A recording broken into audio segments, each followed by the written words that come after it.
চট্টগ্রাম বিভাগের সব খবর নিয়ে সংবাদ চট্টগ্রামে স্বাগত জানাচ্ছি আমি পূজাশ্রী ভদ্র। দুর্নীতি দমন কমিশন অভিযান চালিয়ে চট্টগ্রামের সাবেক ভূমিমন্ত্রী সাইফুজ্জামান চৌধুরী জাবেদের পারিবারিক গাড়ি চালক ইলিয়াসের বাড়ি থেকে বিপুল পরিমাণ নথি উদ্ধার করেছে। শনিবার রাতে কর্ণফুলী থানার চরলক্ষা শিকলবাহা এলাকায় এই অভিযানে 23টি বস্তায় থাকা অর্থ পাচার এবং দেশীয় ব্যবসার নথি জব্দ করা হয়। দুদক জানিয়েছে, সাইফুজ্জামান চৌধুরী ও তার পরিবারের নামে বিদেশে বিপুল পরিমাণ সম্পত্তি রয়েছে, যার মধ্যে যুক্তরাজ্যে 343টি, সংযুক্ত আরব আমিরাতে 228টি এবং যুক্তরাষ্ট্রে 9টি বাড়ি ও জমি রয়েছে। এছাড়া দুদকের মামলায় সাইফুজ্জামান চৌধুরী ও তার স্ত্রীর বিরুদ্ধে ইন্টারপোলের মাধ্যমে রেড নোটিশ জারির আবেদন মঞ্জুর করেছে আদালত। চট্টগ্রাম বন্দরের ট্যারিফ বৃদ্ধির সিদ্ধান্ত আরও 1 মাসের জন্য পিছিয়ে দেওয়া হয়েছে। নৌ উপদেষ্টা এম সাখাওয়াত হোসেন গতকাল এক কর্মশালা শেষে এই ঘোষণা দেন। বন্দর অডিটোরিয়ামে অর্থ মন্ত্রণালয়ের ইআরডি আয়োজিত কর্মশালায় বন্দর ও কাস্টমসের সমস্যা সমাধান ও সম্ভাবনা নিয়ে আলোচনা হয়।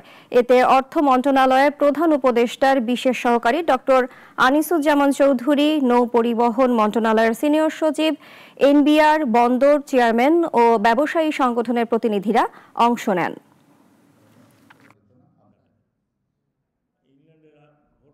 ট্যারিফ নিয়ে প্রশ্ন হচ্ছে, আরও 1 মাস রিলিফ দেওয়া হচ্ছে। এটা চেয়ারম্যানের সাথে কথা হয়েছে, chairman has agreed. Actually chairman has told me, suggested me, I agreed যে আমরা আরও 1 মাস পিছিয়ে দেবো। চট্টগ্রাম কক্সবাজার মহাসড়ক 6 লেনে উন্নীত করার দাবিতে সাতকানিয়ায় মানববন্ধন করেছে বিএনপি। গতকাল বিকালে ঠাকুরদিঘি বাজারে আয়োজিত হয় এই কর্মসূচি। বক্তারা বলেন, এই সড়ক পর্যটন নগরী কক্সবাজার ও বান্দরবানের প্রধান যোগাযোগ মাধ্যম। পাশাপাশি রোহিঙ্গাদের জন্য বিপুল পরিমাণ রসদ পরিবহন হয় এই পথে। সরু সড়কে যানচাপের কারণে নিয়মিত দুর্ঘটনা ও প্রাণহানির ঘটনা ঘটছে। বক্তারা অভিযোগ করেন, সরকার টানেলের মতো অপ্রয়োজনীয় প্রকল্প বাস্তবায়ন করলেও এই গুরুত্বপূর্ণ মহাসড়ক প্রশস্তকরণে কোনো উদ্যোগ নেয়নি। ফেনীতে মাদক প্রতিরোধে আলোচনা সভা অনুষ্ঠিত হয়েছে। শনিবার বিকেলে শহরের একটি রেস্টুরেন্টে আয়োজিত এ সভায় জেলা প্রশাসক সাইফুল ইসলাম প্রধান অতিথি হিসেবে বক্তব্য রাখেন।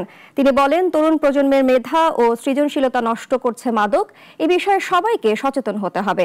সভায় রাজনৈতিক ও সামাজিক সংগঠনের নেতৃবৃন্দ, বিশ্ববিদ্যালয় ট্রাস্টি বোর্ডের প্রতিনিধি এবং সাংবাদিক নেতারাও উপস্থিত ছিলেন। অনুষ্ঠানে ঐক্যবদ্ধভাবে মাদকমুক্ত সমাজ গড়ার প্রত্যয় ব্যক্ত করা হয়। সেই বাংলাদেশে দাঁড়িয়ে 5 আগস্টের পরের যে বাংলাদেশ, আমি যদি ভালো থাকি, আমার পরিবার যদি ভালো হয়, তাহলে আমার মহল্লার এরকম সমস্ত পরিবারগুলো ভালো হয়, তাহলে মহল্লা ভালো হবে। মহল্লা ভালো তো আমার জেলা ভালো, উপজেলা ভালো, জেলা ভালো, এরকম করে দেশ ভালো। তো এগুলো হলো গিয়ে যে যাতে মানে এগুলো তো নির্মূল করা যায় না একটা টলারেবল একটা লিমিটের মধ্যে, অর্থাৎ ম্যাক্সিমাম মানুষ যাতে এর বাইরে থাকে, এরকম একটা পরিবেশ আমাদের ক্রিয়েট করতে হবে। চট্টগ্রামের বোয়ালখালীতে বিএনপির 31 দফা বাস্তবায়নের দাবিতে জনসভা অনুষ্ঠিত হয়েছে। গতকাল বিকেলে শ্রীপুর খরণদ্বীপের মুন্সিরহাটে এই আয়োজন করা হয়। প্রধান অতিথি ছিলেন চট্টগ্রাম মহানগর বিএনপির আহ্বায়ক এরশাদুল্লাহ, দক্ষিণ জেলা বিএনপির আজিজুল হক, শওকত আলম, মোহাম্মদ আজগর সহ নেতারা বক্তব্য দেন। বক্তারা বলেন, বৈষম্যহীন ও বেকার মুক্ত সমৃদ্ধ রাষ্ট্র গড়তে তারেক রহমানের ঘোষিত 31 দফা বাস্তবায়ন জরুরি। একই সঙ্গে সাম্প্রদায়িক সম্প্রীতি রক্ষায় নেতাকর্মীদের ঐক্যবদ্ধ থাকার আহ্বান জানানো হয়। বিএনপির ভারপ্রাপ্ত চেয়ারম্যান তারেক রহমানের ঘোষিত রাষ্ট্র কাঠামো মেরামতের রূপরেখার 31 দফা বাস্তবায়নের দাবিতে পটিয়া উপজেলায় লিফলেট বিতরণ করেছে স্থানীয় বিএনপি। এ সময় ধানের শীষের পক্ষে ভোট দেওয়ার আহ্বান জানান বিএনপি কেন্দ্রীয় নির্বাহী কমিটির সাবেক সদস্য সৈয়দ সাদাত আহমেদ। তিনি বলেন, গণতান্ত্রিক অধিকার পুনঃপ্রতিষ্ঠার জন্যই এই 31 দফা উত্থাপন করেছেন তারেক রহমান। কর্মসূচির শুরুতে তিনি জামিয়া ইসলামিয়া পটিয়ার প্রধান মুফতি হাফেজ আব্দুল্লাহর কবর জিয়ারত করেন। স্থানীয় বিএনপি ও অঙ্গ সংগঠনের নেতারা এ সময় তার সঙ্গে ছিলেন। কুমিল্লার বুড়িচং উপজেলায় 17 বছর ধরে রয়েছে এক অদ্ভুত নলকূপ। হাল বা বৈদ্যুতিক মোটরের সংযোগ ছাড়াই 24 ঘন্টা অনবরত ঝরছে সুপেয় পানি। অলৌকিক এই নলকূপটি নিয়ে এলাকাবাসীর মধ্যে তৈরি হয়েছে কৌতূহল। আবুল কালাম রুবেলের রিপোর্ট, জানাচ্ছেন শাশ্বতী সরকার। ভবেরমুড়া গ্রামে শতবর্ষী পাক দরবার শরীফ মাজারের পাশে 17 বছর আগে বসানো হয়েছিল একটি নলকূপ। 2 যুগ পেরোলেও এটি থেকে অবিরাম ঝরছে সুপেয় পানি। কোনো হাতল কিংবা বৈদ্যুতিক সংযোগ ছাড়াই নলকূপটি থেকে স্বয়ংক্রিয়ভাবে দিনরাত ঝরছে পানি। পান থেকে শুরু করে সেই পানি যাচ্ছে কৃষি জমিতেও। নলকূপটির সুখ্যাতি ছড়িয়ে পড়ায় আশেপাশের গ্রাম থেকেও মানুষ এসে এখানকার পানি সংগ্রহ করেন। কেউ খাবারের জন্য, কেউ অজুর জন্য, কেউ বা আবার আরোগ্য লাভের আশায় নিয়ে যান এই পানি। যে যেই মান্যত করে, যে নিয়ত করে দরবার শরীফে আসে এবং এই পানিগুলো খায়, নিয়ত করে নিয়ে যায়। মানে সঠিক ফিট মাসে আজকে 250-300 বছর ধরে, কথা বুঝছেন, এটা ওল্ড ইন্ডিয়ার একটা খেলা। টিউবওয়েলে আশেপাশে আমরা যারা আছি সবাই ব্যবহার করি বা এই পানি দ্বারা আমরা ফসলাদি করি। কৃষকদের অন্যতম ভরসার জায়গা হয়ে উঠেছে এই নলকূপটি।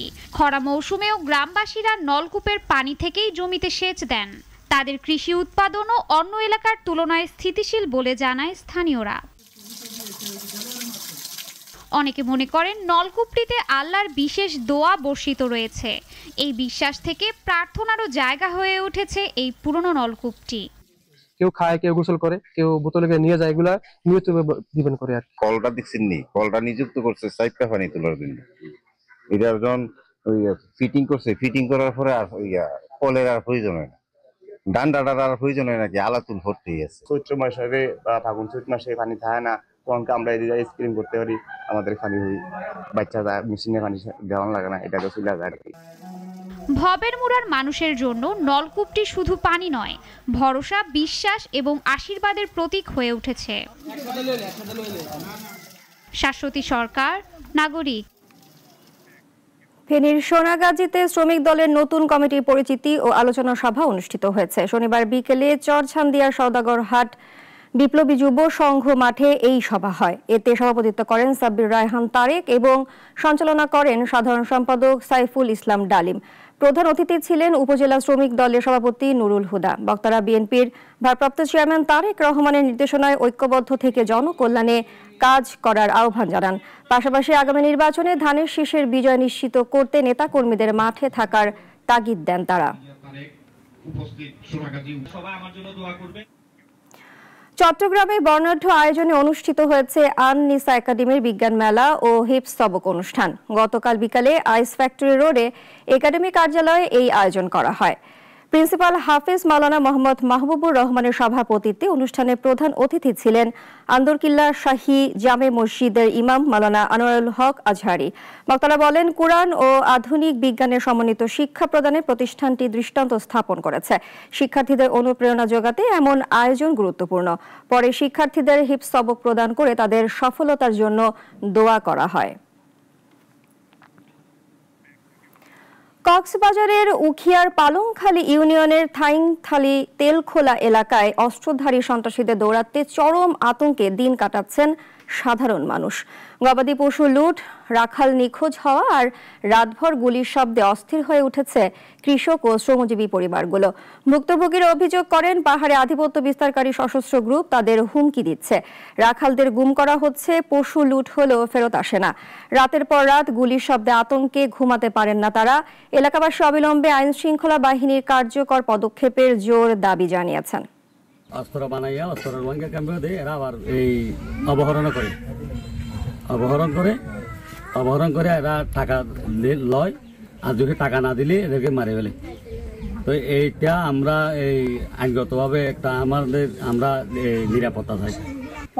আর দেখি তো মোরা তোরা এনেকা ঘর বাঁধিয়ে দে জঙ্গি হানা এড়ে মোরা মাইজে এড়ে এড়ে গরু জ্বরে হার মজ্জরে হার আরো 800-200 গরু মজ্জরে হার খাই পেলাই এ হর আবাদে আর মশাস দুন দাঁড়ে যায়নি। ব্রাহ্মণবাড়িয়ায় বাংলাদেশ কৃষি ব্যাংকের আয়োজনে দিনব্যাপী ব্যবসায়ী উন্নয়ন সম্মেলন অনুষ্ঠিত হয়েছে। শনিবার শহরের খান পার্টি সেন্টারে ঋণ আদায়, ঋণ বিতরণ, জামানত ও রেমিটেন্স সংশ্লিষ্টদের নিয়ে আয়োজন করা হয় সম্মেলনটি। এ সময় কৃষি ব্যাংকের সফলতার বিভিন্ন দিক তুলে ধরা হয়। বাংলাদেশ কৃষি ব্যাংকে আমানত রাখা শতভাগ নিরাপদ বলে উল্লেখ করেন বক্তারা। ব্যাংকের কেন্দ্রীয় উপব্যবস্থাপনা পরিচালক মোহাম্মদ আব্দুর রহিম সহ সংশ্লিষ্টরা এ সময় উপস্থিত ছিলেন। ব্রাহ্মণবাড়িয়ার আখাউড়ায় বৈধভাবে ক্রয়কৃত জমিতে দোকান নির্মাণে বাধা ও চাঁদাবাজির অভিযোগ তুলেছেন এক যুবক। শনিবার সকালে আখাউড়া উপজেলা মডেল মসজিদে আয়োজিত সংবাদ সম্মেলনে তিনি জানান, রাধানগর মৌজার জমি দলিল, খতিয়ান ও নামজারি সম্পন্ন হলেও একটি চক্র চাঁদা দাবি করছে। চাঁদা না দিলে নির্মাণ কাজে বাধা ও হামলার হুমকি দেওয়া হচ্ছে বলেও অভিযোগ করেন তিনি। নিজের ও পরিবারের নিরাপত্তা নিশ্চিতে প্রশাসন ও আইন শৃঙ্খলা বাহিনীর হস্তক্ষেপ কামনা করেন হারুনুর রশিদ ভুইয়া।